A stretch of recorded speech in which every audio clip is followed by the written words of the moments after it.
क्या आपको भी लगता है कि रियल एस्टेट इन्वेस्टमेंट करने के लिए सिर्फ अमीर लोग चाहिए? तो दोस्तों ऐसा बिल्कुल भी नहीं है।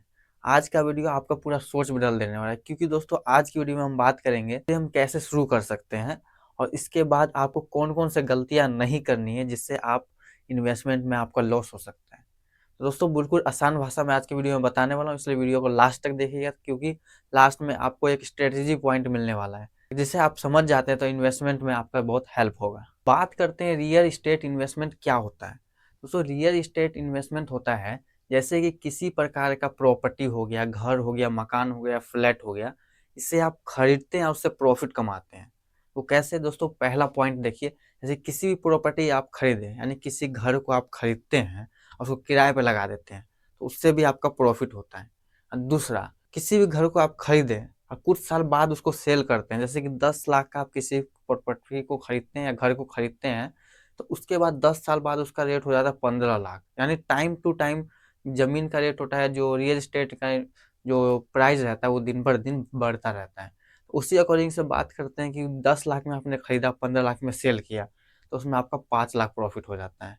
तो दोस्तों इसी प्रकार से रियल एस्टेट इन्वेस्टमेंट होता है। अब बात करते हैं पॉइंट नंबर 2, यानी कि जो रियल एस्टेट इन्वेस्टमेंट होता है वो कितने प्रकार का रहता है। मेजर ये 2 प्रकार का रहता है। जो पहला पॉइंट है, यानी पहला प्रकार है, वो मैं बताता हूँ आपको। पहला प्रकार, जैसे कि मैंने आपको बताया कि आप ज़मीन खरीद कर या घर खरीद कर उसको आप सेल करके प्रॉफिट कमा सकते हैं। या दूसरा, आप किसी भी ज़मीन को खरीदते हैं, उसके ऊपर आप फ्लैट बना सकते हैं। यानी फ्लैट, मान लीजिए 10 फ्लोर का फ्लैट बनाते हैं, उसको आप सेल करते हैं, तो उसमें आप अच्छा खासा प्रॉफिट कमा सकते हैं। यानी कि आपने टोटल बनाने में आपका खर्च गया 50 करोड़ और उसको आप सेल करते-करते लमसम आपका 150 करोड़ तक का वो पूरा सेल हो जाता है। उसमें आपका मोटा-मोटी 100 करोड़ का प्रॉफिट हुआ। एग्ज़ाम्पल के थ्रू मैं समझा रहा हूँ। और दूसरा बात करते हैं, हो गया स्टॉक मार्केट, यानी इसको बोलते हैं REIT, यानी कि स्टॉक मार्केट के ज़रिए आप इन्वेस्टमेंट करके उसमें प्रॉफिट कमा सकते हैं। ठीक है? जैसे कि दोस्तों किसी भी स्टॉक मार्केट हो गया, ट्रेडिंग हो गया, इस अकॉर्डिंग से भी आप प्रॉफिट कर सकते हैं। किसी भी शेयर को होल्ड करके, शेयर खरीद के जब प्रॉफिट कंपनी जाता है तो आप प्रॉफिट करते हैं, लॉस जाता है तो लॉस करते हैं। ये सब करना कैसे है, आप कमेंट में लिख दीजिए, मैं उसका वीडियो पूरा डिटेल में बनाऊंगा बहुत आसान भाषा में। ठीक है? अब दोस्तों इसमें स्टॉक मार्केट से भी कर सकते हैं, SIP के थ्रू भी कर सकते हैं। यानी SIP के थ्रू में थोड़ा कम रिस्क रहता है। रिस्क सब में रहता है, रियल एस्टेट इन्वेस्टमेंट में रिस्क रहता है, मगर थोड़ा कम रहता है। तो दोस्तों आप स्टॉक में भी कर सकते हैं या SIP में भी कर सकते हैं, दोनों का अलग अलग मेजर है। बात करते हैं पॉइंट नंबर 3, सबसे मेन, कि इसमें इन्वेस्टमेंट कितने से शुरू होता है। यानी कि दोस्तों बात करेंगे इसको हम थोड़ा डिटेल में, कि जैसे कि दोस्तों इसमें आप इन्वेस्ट करते हैं, आपको पहले सोचना पड़ेगा आप इन्वेस्ट किस तरह से करना चाहते हैं। आपके पास इन्वेस्टमेंट करने के लिए कितना बजट है। अगर आपके पास लाखों करोड़ों है, तो आप फिजिकल, यानी कि आप प्रॉपर्टी खरीद कर, फ्लैट बनाकर या घर बनाकर सेल कर सकते हैं, किराए पे लगा सकते हैं। या फिर अगर आपके पास इतना नहीं है, तो आप सिर्फ SIP के थ्रू भी कर सकते हैं। यानी कि SIP आप 1,000 रुपये महीना, 2,000 महीना, 5,000 महीना, 10,000 महीना, जैसा आपका होगा, जैसा सैलरी आपका, जैसा आपके पास बजट है, उस अकॉर्डिंग से आप इन्वेस्टमेंट कर सकते हैं SIP में। यानी SIP में आपको अच्छा खासा रिटर्न देता है लॉन्ग टर्म के लिए। लमसम आप इसमें 5 करोड़, 10 करोड़ तक का SIP आप बना सकते हैं। अब कैसे बनाएंगे दोस्तों, पूरा डिटेल वीडियो में बना दूंगा, आपके पास कमेंट कर दीजिए आपको किस बारे में डिटेल चाहिए, SIP चाहिए या स्टॉक मार्केट चाहिए, बस कमेंट में बताइए। और दोस्तों बात करते हैं दूसरा, स्टॉक मार्केट। स्टॉक मार्केट में आपको किसी भी कंपनी का, रियल एस्टेट कंपनी, उसका आपको शेयर खरीदना पड़ेगा। यानी कि ट्रेडिंग, जैसे आप देखते हैं कितना लोग ट्रेडिंग करते हैं, तो ट्रेडिंग में शेयर खरीदा या बेचा जाता है। यानी शेयर आप खरीद लेते हैं और उससे आपको शेयर का प्राइस बढ़ता है जब आप सेल करते हैं।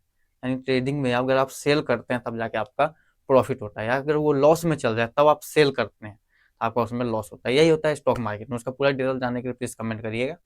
और दोस्तों इसमें स्टॉक मार्केट और SIP के जरिए भी कर सकते हैं। अगर आपके पास कम बजट है तो आप SIP ना तो स्टॉक मार्केट करिए, अगर पास ज़्यादा बजट है तो आप फिजिकली कर सकते हैं प्रॉपर्टी लेके। क्या रियल इस्टेट इन्वेस्टमेंट में रिस्क होता है?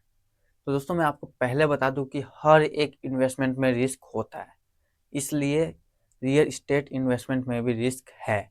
आपको कुछ मिस्टेक नहीं करना है। अगर कुछ मिस्टेक को अगर आप अवॉइड करते हैं तो आपका चांस रहता है कि आप प्रॉफिट करेंगे।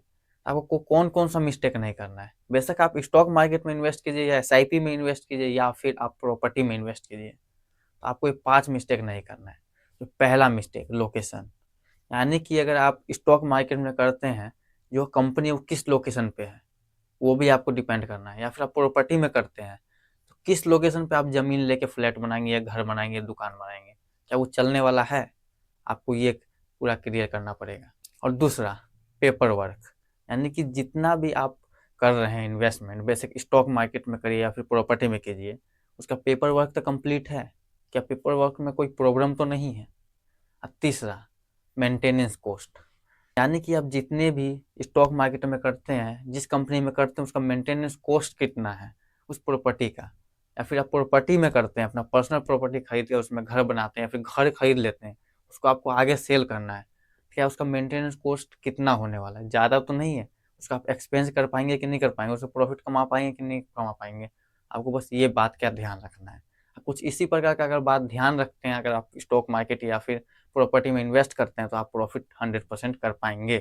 पॉइंट नंबर 5, जैसे कि मैंने आपको वीडियो में बताया कि लास्ट में मैं आपको स्ट्रेटेजी पॉइंट बताने वाला हूँ। दोस्तों, अगर आप बिगनर हैं, आप इन्वेस्ट करना चाहते हो, तो आपको ये 5 पॉइंट है जो आपको ध्यान में रख के इन्वेस्ट करना है। पहला पॉइंट, आपको अच्छी लोकेशन चुनना है। स्टॉक मार्केट में हो या फिर प्रॉपर्टी में हो, मैं दोनों के लिए बता रहा हूँ, आपको एक अच्छी लोकेशन चुनना है। दूसरा, लीगल पेपर को आपको वेरीफाई करना है कि यार ये लीगल पेपर है या नहीं है। तीसरा, लॉन्ग टर्म के लिए इन्वेस्ट करना है, शॉर्ट टर्म के लिए आप कभी मत सोचिए, क्योंकि इन्वेस्टमेंट आपको लॉन्ग टर्म के लिए करना पड़ेगा। चौथा, आपकी इनकम से 30% से ज़्यादा इन्वेस्टमेंट नहीं होना चाहिए। जैसे कि अगर आपका इनकम 10,000 है एग्जाम्पल के लिए, तो आप उसमें से 3,000 इन्वेस्ट कीजिए मात्र। और उसके बाद 3,000 एक जगह नहीं करना है। यानी पांचवा पॉइंट है, आपको एक जगह सब पैसा इन्वेस्ट नहीं करना है, रियल एस्टेट में ही सब पैसा इन्वेस्ट नहीं करना है। क्योंकि दोस्तों, अगर अगर आपको रियल एस्टेट में लॉस होता है तो आप अदर इन्वेस्टमेंट से आप प्रॉफिट कर सकते हैं। जैसे कि 3,000 में से आप 1,000 रुपया रियल इस्टेट इन्वेस्टमेंट में लगा दीजिए, 1,000 रुपया किसी SIP में लगा दीजिए, 1,000 रुपये किसी अदर कंपनी में लगा दीजिए, जिससे आपको एक अगर लॉस हो गया तो आपको उतना टेंशन नहीं होगा, आपके पास दो और है। अगर दो लॉस हो गया तो आपके पास एक और प्रॉफिट बचा हुआ है। इसलिए आप एक जगह पैसा नहीं लगाइए, आप अलग अलग पैसा लगाइए। तो दोस्तों, अगर आपको ये वीडियो बढ़िया लगा हो तो वीडियो को लाइक कर दीजिए, कमेंट में बताइए आपको समझ आया कि नहीं आया, कौन सा वीडियो अगला बनाओ, और चैनल को सब्सक्राइब कर दीजिए, बेल आइकन को प्रेस कर दीजिए। मिलते हैं ऐसी और भी वीडियो में।